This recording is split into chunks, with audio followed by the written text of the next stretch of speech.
What do you do? Who are you? What do you do? I sing in a band. We're actually playing Big Money Shot. Cool. Give it a plug. What's the name? From day one. From day one. From day one. Okay. Yep. Cool. Thanks. Thank you. Hopefully a really easy question. And you don't have to name names, so you can name a situation with a band that has produced a second or third album that truly disappointed you. And what did you say to them to either get them out of the business or into it seriously?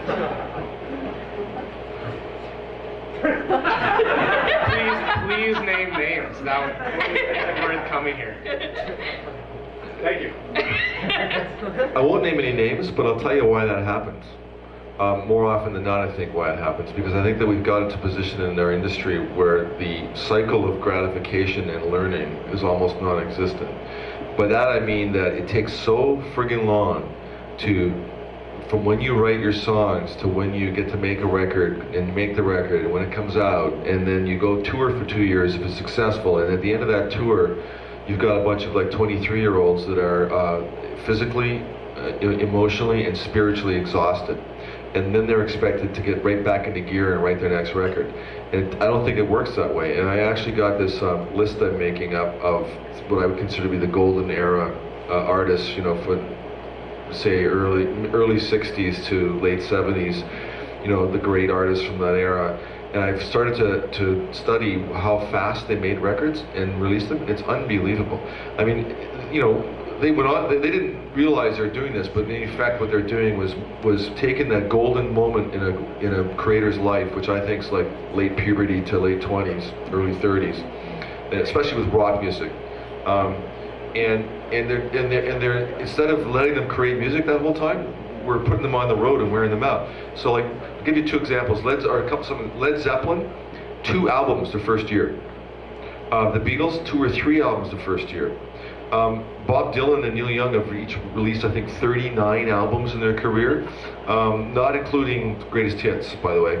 And the record that I can see so far is Creedence Clearwater Revival, whose entire career of 6 albums was 2.5 years.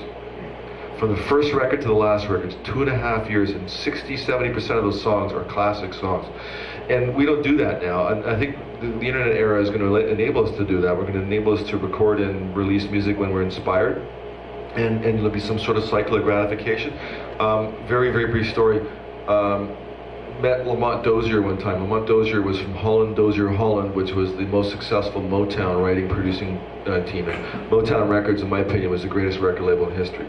And I asked him, we were talking about this very subject, and I said, how, was it quick from when you wrote songs to when you heard them on the radio? He said, oh, absolutely. I said, was that important to the development of Motown? He said, absolutely. He said, we would like make mistakes, but the record would come out, and we'd figure out why it bombed, and we'd try it again, and it would bomb again, but less so, and then we'd try it again, and all of a sudden the record's a hit, and now we know what works, and next thing you know, we're on a roll, and we have like 10 number ones in a row.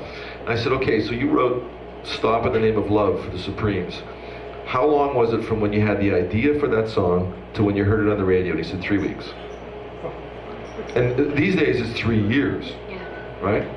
So that's the main cause of bad second records, in my opinion, is that this whole broken system. So to avoid the cause of bad second records, for you personally, would you rather work with a talented athlete or a talented musician who you feel you have to worry about burning out, or someone who's got amazing fundamental chops and you have to invest in them with things like writers and surroundings and A&R people? I'm not quite sure what the difference is. Would you rather deal with 23-year-olds who are totally burnt out at the end of that tour, or someone who's hounding you to get 5 more albums out within the next year? The artist is hounding us. Yeah, is that what you mean? Sure. Yeah. I'd rather work with somebody who understood that's the pace at which to make music. Okay. No names, eh? No names. No names. Hi. My name is May Jen, and I play solo acoustic pop music. And I'm just more curious because I'm a solo artist. Is there certain events, conferences, and stuff to get more involved in contact with industry people? North by Northeast is a great thing to play, and it's not that far away. And That's how Cheryl Link discovered me. Was at North by Northeast and became a really good friend and is now a publisher. So I think that's a great venue. This is a great venue. Canadian Music Week, Songwriters Association of Canada. You can join that, and they have a lot of networking opportunities and a lot of demo critique sessions where they'll bring people from the industry in to critique your music, and sometimes people get picked up on in those situations. Yeah.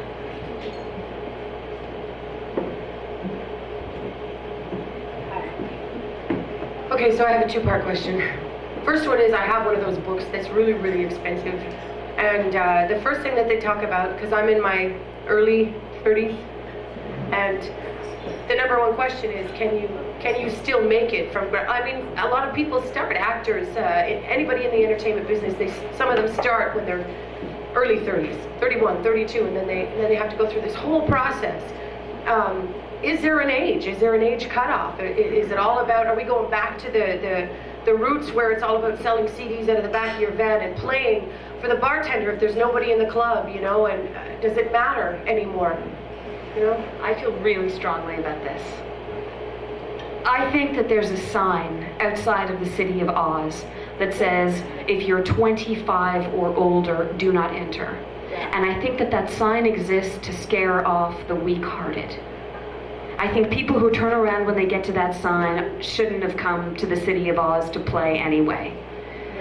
And so I say, disregard that sign and go and do it. I mean, Shania was what, 33? Yeah. Sheryl Crow was around the same age. Bjork was older. I mean, she'd been in the Sugar Cubes, but she was older. Well, Stefani, she started solo when she was what, 30? She's 36. Yeah, now, so. she was in a big band though beforehand. Yeah, but solo artists do break. Feist is in her early 30s. Mm-hmm. You may disagree with me, but I think that sign is just Awesome. lies. That's a brilliant way of putting it. Awesome. But there is a lot of ageism. Yeah. And I can't tell you how many times I'm, shopping an artist to a record label or whatever, and the first or second question out of their mouth is, how old are they? Yeah. And so my advice is to lie. Hey, you can't get through that with Live 85 though. Okay, and the second part of that is how, I mean, earlier when you said that you would rather have somebody send a link to a MySpace, I mean, that is, a fear and desire thing, because most people who want to be big or think they're bigger than they are or whatever, you can't have a MySpace, you need a website, you need something bigger, larger than life. And clearly you said MySpace.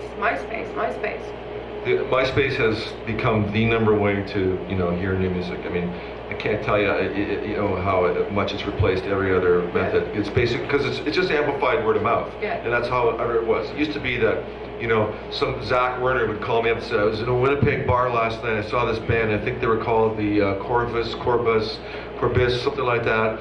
And so you'd spend, I think I know the guy who books that club. I'll bet you know the band. And you call him, and yeah, that's called Corvus. Yeah, I think I know the manager. I'll try and track him down, and you eventually call the manager, and yeah, I'll send you a CD. The whole process was like weeks. Yeah. And now it's, I think they're called Corvus or Corvus or something. Before the words out of his mouth, I'm listening to the MySpace. Yeah. Okay. And you don't need anything bigger than that. But the number one way to have your own, the number one reason to have your own website is to capture traffic from MySpace so that you're not dependent on MySpace. Okay. Which answers my next question, I guess.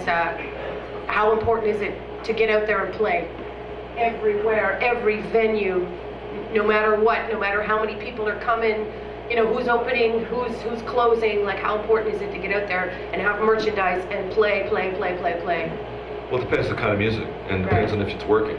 Okay. If it's working, it's really important, and if you're the kind of music that needs a live component, it's really important. If you're, a techno laptop person, maybe not so much. Right. Because I played a band called Junkie and the Spider! Okay. Okay, thanks. .com.